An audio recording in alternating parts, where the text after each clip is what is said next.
eno newankubadde ali mukomera olunaku olwaleero.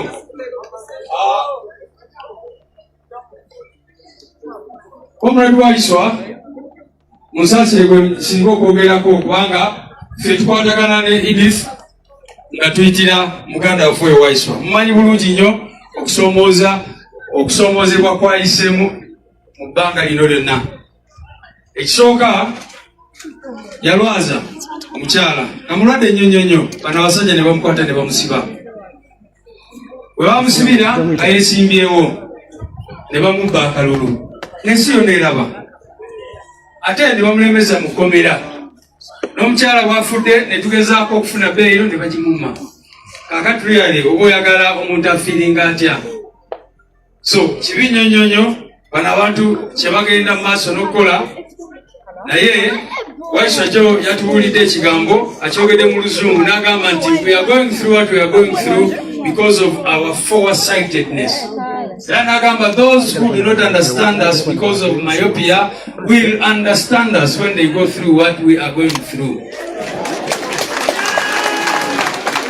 Yagambe nti byonna byayitamu ye ng'omuntu.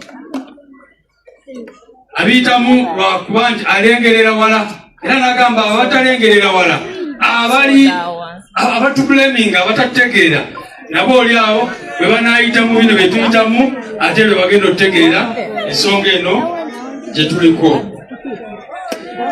Kye tumanyi Edith ali mu ggulu kubanga Edith abadde amanyi Katonda we, era buli kiseera bw'omusanga abeera atuliza Katonda. So tumanyi mu kifo ekyesimisa. Maybe ensonga endala nga ngenda kumaliriza ebigambo byange kwe kubajukiza bannange nti kote ensukulumu olunaku olumu yavaayo negamba nti abantu ba bulijjo balekeraawo okutwalibwa mu kkooti z'amagye. Mulujjukira olwo olunaku ffenna ne tucacyanca, ffenna ne tusanyuka, ffenna ne tulowooza nti kati bino ebintu bikoze eki bikomye. Kubanga twali tugenda mu kkooti y'amagye otuukayo bali abantu tebagoberera amateeka bakola bye baagadde, ffenna ne tusanyuka ng'eggwanga. Naye mulabe kkooti zaffe eza bulijjo bwe zifuuse. Tosobola kubanga mu kkooti y'amagye baatwalayo Banubiya naabo ne bagamba nti babasanga n'amasasi mu Desemba ate bo nga babakutte, ne bagamba nti babakutte mu Desemba nti naye amasasi babasanze nago 3 January. Koti y'amagye bye yali ekola egamba nkataawo at least tugenda kubeera ne kooti ezitegeerekeka. Naye Waiswa mwena mukimanyi nti olunaku lwe bagamba nti yakola drilo yali mu ddwaliro ne mukyala we. Naye ogwo omusango guli mu kooti eza bulijjo. Kaakati omuntu asobola okubuuza njawulo ki eri wakati wa kooti y'amagye ne kooti ya bulijjo. So kibalaga lwaki basewo ne banyabo twabagamba tugende tukanoonye tukakuume tukalonde tukakuume era tukole ki era feezi y'okukabanja basewo ne banyabo ekyakola ki mugezi akategedde ako. Banaffe abantu babusooka tubeebaza mwebale nnyo okulonda President Kyagulanyi Ssentamu Robert Bampita Sama Uganda enzemba weereza. Mwebale nnyo mwebalire ddala newankubadde babifutyanka ne batubba akalulu naye tukimanyi bulungi nnyo era nammwe mukimanyi. Era nammwe abali wano mwena in your thousands mu province era tumuyimiridde ku mazima gennyini. Ati basewo ne bale ng'amaliriza ebigambo byange njagala tukubire abantu baffe abawangaalira mu diaspora engalo ez'amaanyi. Naye nga sinaagenda kuba diaspora muzikirize nebaza oyo omusajja gwe bayita Kato banange yimirirako abantu bakubire mu ngalo. Oyo omusajja banange mwena mumanyi bulungi nnyo muganda wa Waiswa. Buli mbeera yonna abamu bakitekinga for granted nti kuba alina okubeerawo kubanga muganda wooli. Abamu tebabikola, abamu tebabeerawo. Naye tukwebaza nnyo Kato, webale nnyo. Era nze buli lwe mulaba mbeera mugamba weebaka ddi omusanga mu ddwaliro. Ebiseera ebyo abadde mu campaigns buli kiseera nga yafuuka Waiswa ate naye ng'alina okukwasaganya ebibye. So webale nnyo muganda wange, Katonda akikubalire. Bano abantu baffe aba diaspora nga bwe bagambye bayimiriddewo nnyo lwa muganda waffe Waiswa era njagala kubasomera sente ze beekunganyizaamu ne bazisindika okuyamba ku baana ba Waiswa mu mbeera y'okusoma n'ebirala byonna byonna. Abantu baffe aba China bakunganye emitwalo 19 bakubireko mu ngalo. Aba Netherlands ne bakunganya miliyoni 1 n'emitwalo 17. Boston esangibwa mu Amerika miliyoni 13 n'emitwalo 4. Aba California bakunganyiza miliyoni 9 n'emitwalo 5. Aba UAE bakunganyiza miliyoni 2 n'emitwalo 5.2. Aba New York era mu Amerika bakunganyiza miliyoni 1.5. Chicago mu Amerika bakunganyiza miliyoni 2 n'emitwalo 67. Aba Qatar bakunganyiza miliyoni 1 n'emitwalo 2. Kale bano kambaleke. Aba Australia bakunganyiza miliyoni 2 n'emitwalo 2. Japan miliyoni 2 n'emitwalo 5.5. Canada miliyoni 3 n'emitwalo 6.4. UK miliyoni 4 n'emitwalo 6.5. DMV miliyoni 3 n'emitwalo 8.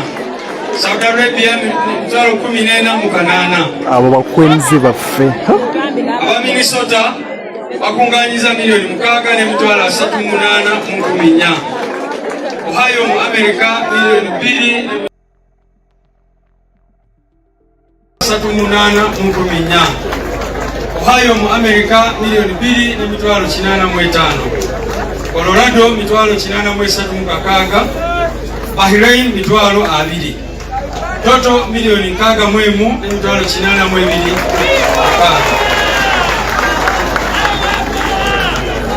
People power. Our power. Abantu baffe aba diaspora mubalaba. Fenga NUP twafuuka family. Mu byonna byonna bigenda mu maaso olaba omulimu gwe bakoze era gwe bagenda mu maaso n'okukola. Era ne Comrade Edith babadde mulwadde babadde bamusonderayo kasente ak'obujjanjabi. So tubeebaza nnyo bannaffe abawangalira mu diaspora okubanga muyimirira n'ekibiina. Era sente zo nga bwe nzisomye tugenda zikwasa Comrade Kato ne family batule baplaninge kubanga abamu bakyebase eyo because of the time differences naye bakoze omulimu gw'amaanyi. N'abantu baffe ababeera ku mukutu gwa JB Muwonge sente zammwe zituuse mitwalo 62 mu 2008. Mwebale nnyo. Waliwo ne be bayita abasoga ab'enkyukakyuka era nabo bakunganyiza mitwalo 5. Mwebale nnyo, mwebalire ddala. Kampite Lop aje atuuse ebigambo bye. Honorable Joel Senyonyi.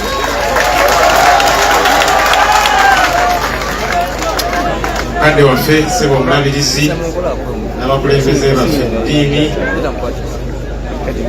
abazadde batuzaalira omugenzi kati Edith Katende, abazadde ba Waiswa family, bakulembeze bannange nyabo acting president SG, ababaka basebo ne banyabo kama bulungi ekiseera kyonna wewaawo kama yasigala mulungi buli mbeera yonna era ebizibu byetulina tubimukwasa kubanga yasalawo ekisembayo. Kitalo nnyo, kitalo ddala ekya Edith. Tuza okusaasira eri famire, tuza okusaasira eri bonna ababadde bamanyi Edith. Kyannaku ddala naye twesiga Katonda yasinga otutegeera byonna. Olunaku olweggulo twavudde mu kkooti twagenzeeko mukomera okuddamu okulaba ku Waiswa ne banna abalala, naye twasanze Waiswa nga mugumu. Waiswa yatugambye nti nze ndi mugumu okusookera ddala kubanga siina musango gwe nazza, naye ekirala yatugambye nti mugumu nnyo kubanga bannaye mumulaze okwagala. Mulaze mukyalawo okwagala nga mulwadde byayiseemu famire mugiraze okwagala. Waiswa agoberera ebintu bino gyali emukubira amawulire gamutuukako, abeebaza nnyo buli kyonna kyonna kye mukoze era alina essuubi nti naye mu nkomyo gyali ajja kuvaayo. Newankubadde bannaffe bakyamulebedde, twabadde mu kkooti ne bannamateeka bannaffe Oweekitiibwa Luganda n'abalala oluzungu ne tulwogera ne tulumalayo. State prosecutor nga tumaze okuwaayo abagenda okweyimirira Waiswa babiri. Bulijjo taata Saalongo nga yamweyimirira ne Edith. Naye twakyusaamuko ku luno nga Edith mulwadde. Ne tuteekawo Oweekitiibwa bali Mwezo Ronald Subuga, Kampala Meya, Lord Mayor omulonde. Sebo Kabaka otusanyusa okulaba. Itawo speed ufune w'otuula Kabaka. Ate togwa mu ntebe Kabaka oyo abuukabuuka nnyo. Kale bajja mufunira w'atuula. Bwe twataddeeyo bassuretizi bano ababiri, State Prosecutor n'agamba omulaba Kabaka. Kabaka toddamu okujja leeti okyakalanya emikolo. Afunye w'atudde. Kabaka webale kwagala Waiswa, abadde mukwano nnyo gwa Waiswa. Ne King Santu abadde naye mu church juzi. Bwe twawaddeeyo bassuretizi bano ababiri, State Prosecutor n'agamba nti taata wa Waiswa